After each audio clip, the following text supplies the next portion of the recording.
Pangsanlibutang ulat.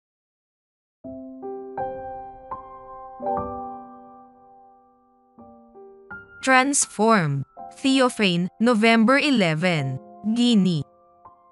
Nagalit ang tatay ni Theophane nang sumapi siya sa simbahan ng Seventh-day Adventist sa bansang Guinea sa kanlurang Aprika.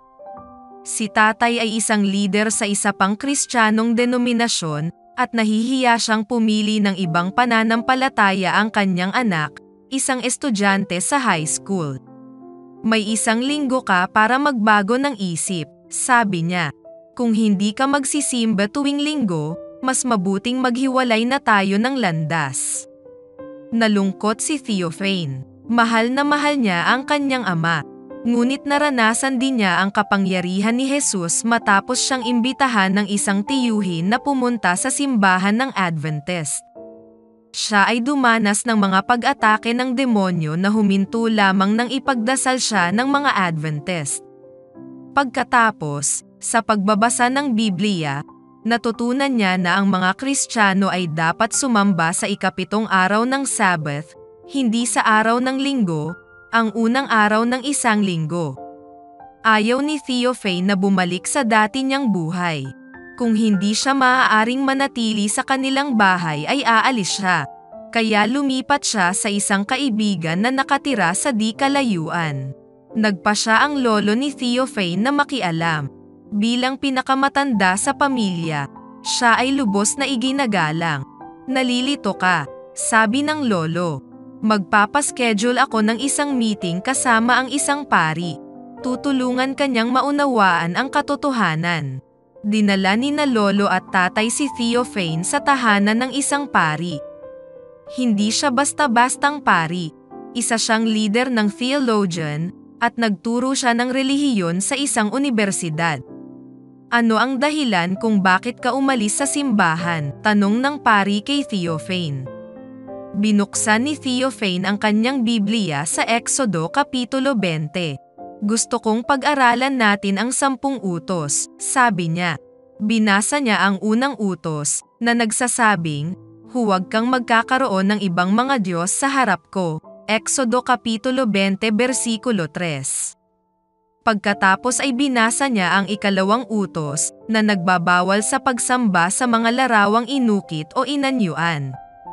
Bumaling sa pari si Theophane, hiniling niya sa kanya na ipaliwanag ang unang 2 utos. Ipinagtanggol ng pari ang mga larawang inukit sa simbahan. Sinabi niya na ang mga Israelita ay naligtas sa pamamagitan ng pagtingin sa isang tansong ahas na pinalaki ni Moises sa ilang at ang mga Kristiyano ngayon ay maaaring maligtas sa pamamagitan ng pagtingin sa mga icon.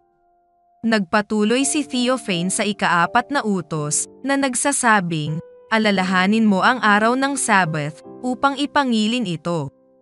Exodo Kapitulo 20 versikulo 8. Tinutulan ng pari na binago ang batas. Tumugon si Theophane sa mga salita ni Jesus, huwag ninyong isipin na naparito ako upang sirain ang kautusan o ang mga propeta. Ako ay naparito hindi upang sirain kundi upang ganapin. Mateo Kapitulo 5 versikulo 17. Pagkatapos ay inakusahan ng pari si Theophane na hindi sumunod sa 5 utos. Mahal mo ba ang iyong ama? Sinabi niya. Hindi mo ginagawa ang inuutos niya sa iyo. Sabi ng Diyos, igalang mo ang iyong ama at ina.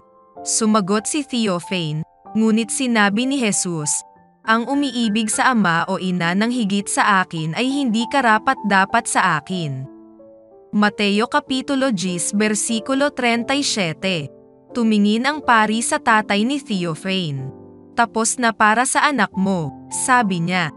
Huwag na huwag siyang tumira sa bahay niyo dahil makakahawa siya ng ibang tao. Paglabas ng bahay ng pari, galit na galit ang tatay. Nagbanta siyang susunugin ang sertipiko ng kapanganakan ni Theophane at puputulan ang lahat ng relasyon sa kanya. Sinumpa niya ang tiyuhin na nag-imbita kay Theophane sa Adventist Church. Ipinagtanggol ni Theophane ang kanyang tiyuhin. Wala siyang itinuro sa akin na masama, sabi niya. Itinuro niya lang sa akin ang daan. Direktang nagreklamo si tatay sa tiyuhin, at pinaalalahanan siya ng tiyuhin tungkol sa mga pag-atake ng demonyo. Si Theophane ay nasa malalim na problema, sabi niya. Dinala mo siya sa maraming manggagamot at binigyan mo siya ng gamot. Ginawa mo ang iyong makakaya, ngunit walang nakatulong. Hindi ako sinundan ng bata. Sinunod niya ang salita ng Diyos. Lumipas ang 8 buwan, ang buhay ni Theophane ay nagbago ng husto. Hindi lamang siya nanatiling malaya sa mga pag-atake ng demonyo, ngunit lumaki rin siya bilang isang mabait at mapagbigay na binata. Ang mga kapitbahay nila noon, na gustong ilayo ang kanilang mga anak kay Theophane dahil sa pag-aakalang magbibigay siya ng masamang impluwensya, ay nais na nila ngayon na tularan ng kanilang mga anak si Theophane. Namangha ang tatay sa kahanga-hangang pagbabago, at tinawag niya ang tiyuhin upang pasalamatan siya. Salamat sa ginawa mo para sa anak ko, sabi niya. Ang batang lalaki na nakilala natin noon ay ibang-iba na ngayon. Sa ngayon ay nakabalik na sa kanilang bahay si Theophane at doon na ulit siya nakatira. Malaya niyang pinangangalagaan ang 7th araw na Sabbath. Siya ay nagdarasal na makilala ng kanyang tatay at lolo, na si Jesus ang nagbago ng kanyang buhay.